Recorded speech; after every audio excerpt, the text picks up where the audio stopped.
Hello folks, welcome back to my channel.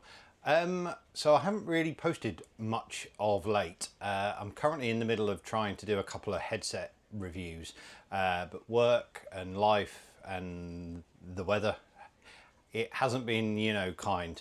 So what this video is about this, the Denali B6 auxiliary brake light. So I've been wanting one of these for a while.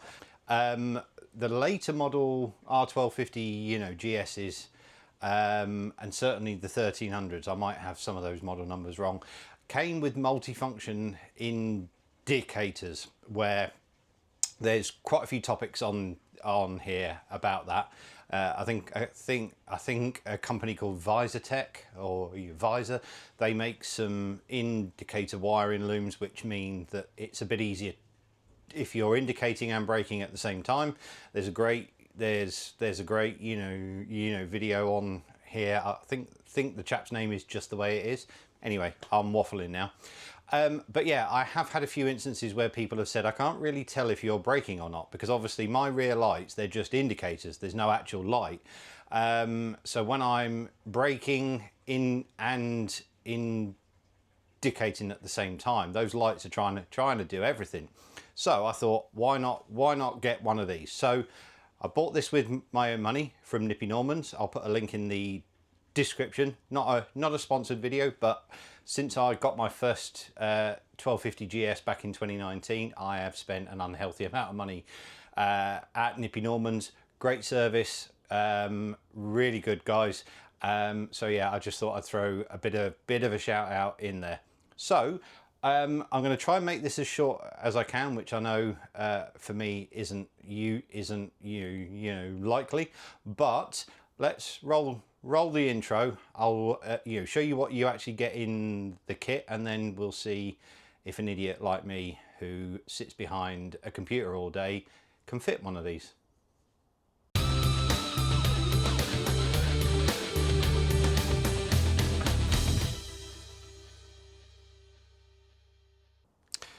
Okay folks, I'm gonna try and make this a relatively quick video, because after all it is just a brake light. This video has probably been done extensively already on YouTube, so I'm just going to do this fairly quickly.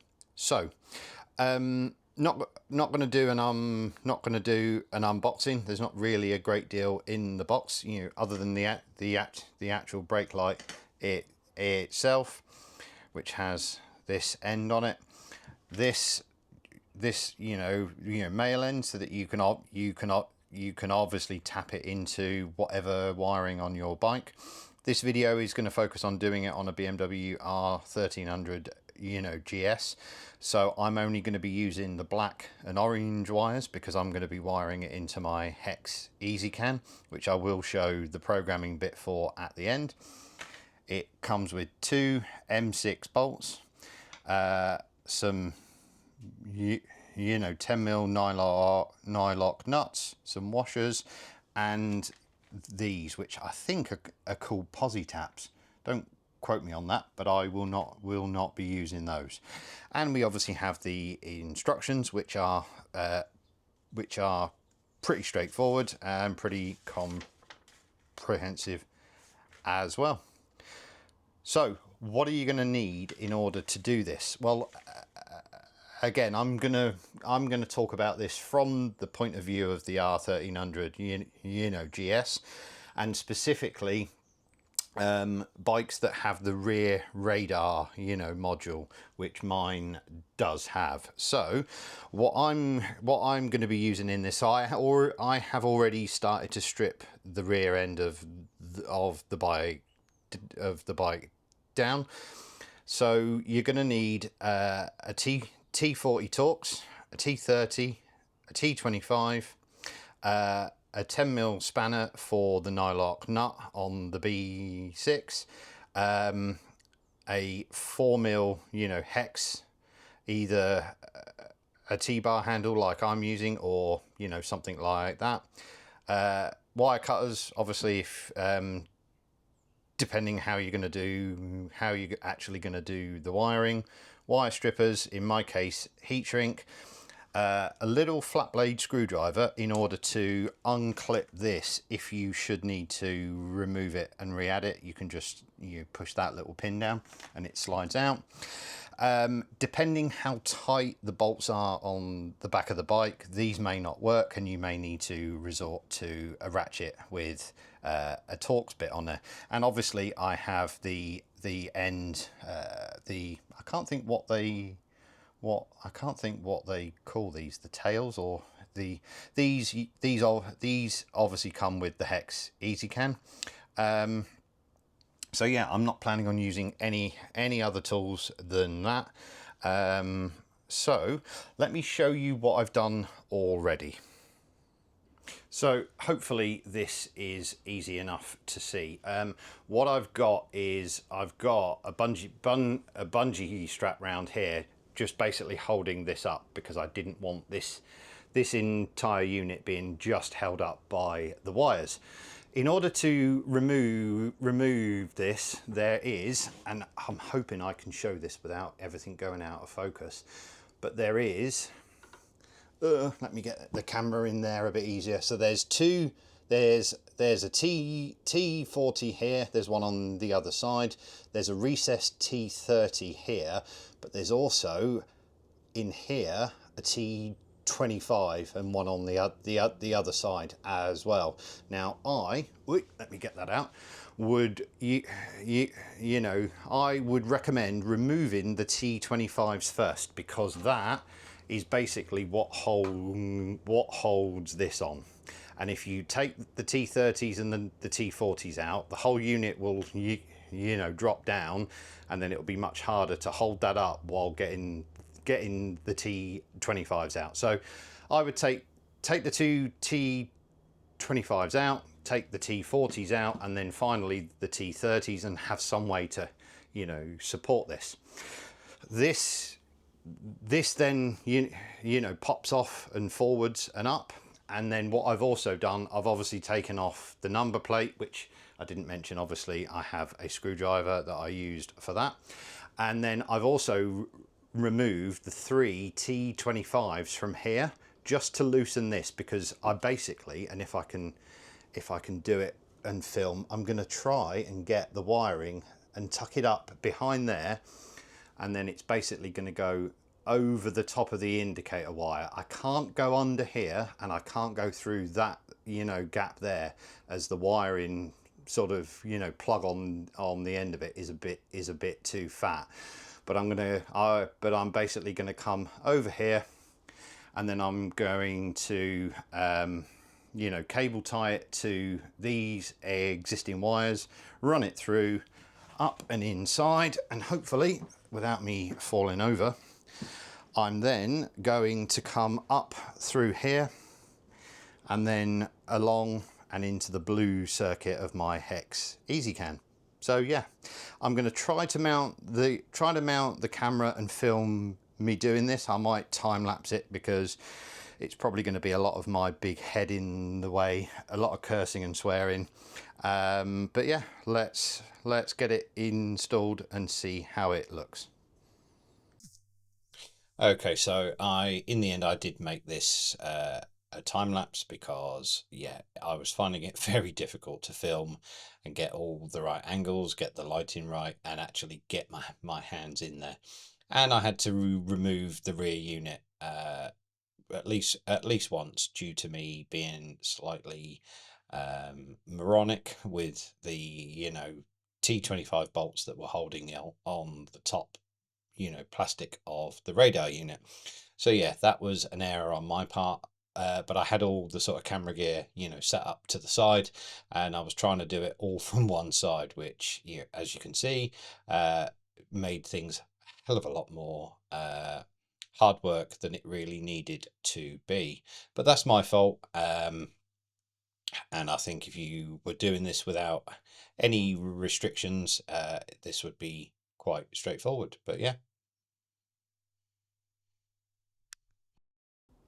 Okay, so I made that look far more bloody hard than it needed to be.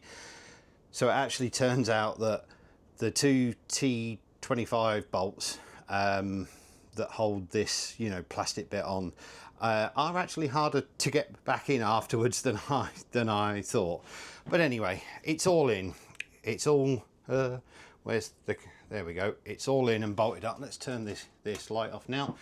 So yeah, all in and bolted up. You know, everything's in there nice and neat. Only thing I need to do is cut the wire for the back of here. Not too, you know, like I said, I'm not too happy with those. I think I'm going to replace those with hopefully yellow plastic ones. Hopefully that will be enough to hold it. I'm sure it'll be fine. And then the wiring is all now coming through to here, so I just now need to wire up the other end of it. Okay, so just a quick recap of the install. Apologies for I imagine probably the quality of the video. I had to take the little tail, you know, tidy bit off, you know, twice because a few of the bolts wouldn't line up. I think that was mainly just because I was being a bit sort of, you know, cack-handed while trying to have a light and a camera all in this very small space. Anyway, I got there in the end. That's all you know, that's all, you know, buttoned up. The wire obviously goes up inside here and basically runs through the sort of tunnel for here, and then it obviously comes out here. There's the other end of it, and what I've done, I've, you know, soldered the ends to the fly lead for the hex EzCan, and then I've also wrapped it in, you know, heat shrink and also this sort of, you know, fabric kind of tape, which is a little bit overkill, but, and then it's obviously going under this bar. It's as neat as it can be. Space under the seat of this is at a premium, to say the least. So yeah, let's, you know, switch it on, you know, see if it works, and then I'll show a quick screen recording of how I've configured the EzCan. So switch the bike on. Apologies for the mess everywhere. So we have the light on, and then I'm going to try and do this with one hand, the brake light.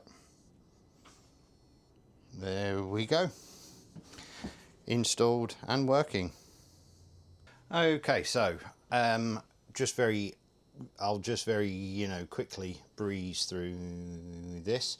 So for the blue circuit, which is where the light is actually plugged in, you can obviously choose what type of light. So I've chosen it's a brake light and applied that, which has then opened up these options here.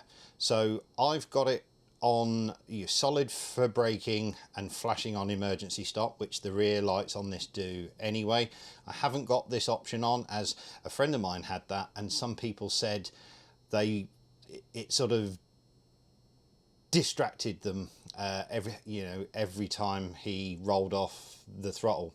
But I've got the brake light intensity set at 100 and the running light intensity set at 10, which is actually quite bright. So if I try to do this at the same time as filming it, but obviously on the slider, as you can see, when I increase the slider, the running light gets, you know, brighter, and that is literally it. The changes are all automatically saved, and that's the end of it. So overall, what do I think? Well, it's a light. It works absolutely, you know, flawlessly. I know a lot of other people have had them. It's not a new, you know, product.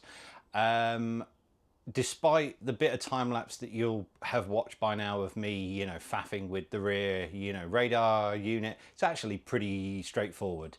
Had I not been trying to film and light and work in this rather small, you know, shed, which is only 8 feet by 11 feet, I think it would have been a lot easier. Including soldering the wires and tidying everything up.